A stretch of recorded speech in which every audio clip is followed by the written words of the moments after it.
It's amazing how differently people can respond to the true power of God.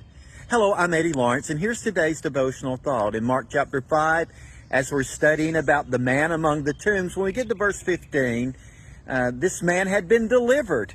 The unclean spirit had gone into the pigs and they dove off a cliff. That was the first swine dive.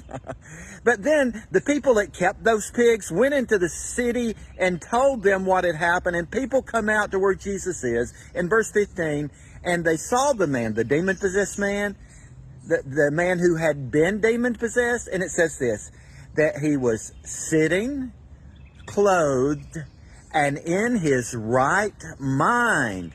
And they were afraid. And then it follows, they're basically telling Jesus, we don't want you here, get out of our region. It said, oh, out of my sight, then out of my mind, this is just too much. But when they saw the evidence of this man's changed life, it says they were afraid. They had all the experience in the past of him breaking chains, hearing the stories, this man shouting out in the night in the hills and among the tombs, cutting himself with stones.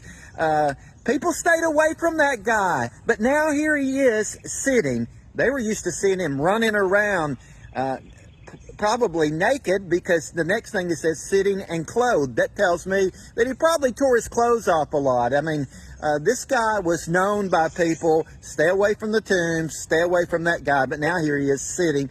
He's calmed down. He's sitting. He's clothed and in his right mind. Now, this also brings in something else, how demonization affects the mind. It can be a lot of mind control where a person's mind becomes yielded, submitted, and surrendered to the powers of darkness. That's the reason the man was cutting himself, tearing his clothes off, breaking chains with superhuman strength, because of a yielding to the demons. He was a man who was possessed. Possessed implies ownership. He was owned by this demon, but now he's recognized a higher authority in Jesus Christ. The demons had to submit to that higher authority. Now this man is sitting, clothed, and in his right mind. Whoa, what happened to this man?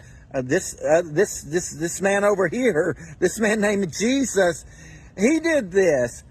And they begin to plead with him to leave the region, and that's something God visits, and they say, would you go somewhere else? It's amazing how differently people can respond to the power of God. This man that was demon-possessed responded by worshiping Jesus. He got free, and these people, seeing what God had done, is like, Jesus, just go somewhere else. Let's be careful we don't get in our places that are so comfortable, convenient, familiar, that when Jesus starts doing something that kind of like, whoa, brings the fear of God, the awe of God, that we want, just take that somewhere else, not here. Oh, Lord, help us to welcome all that you want to do to bring salvation, freedom, and wholeness to other people. Amen?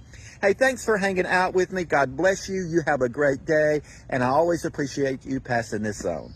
Thanks.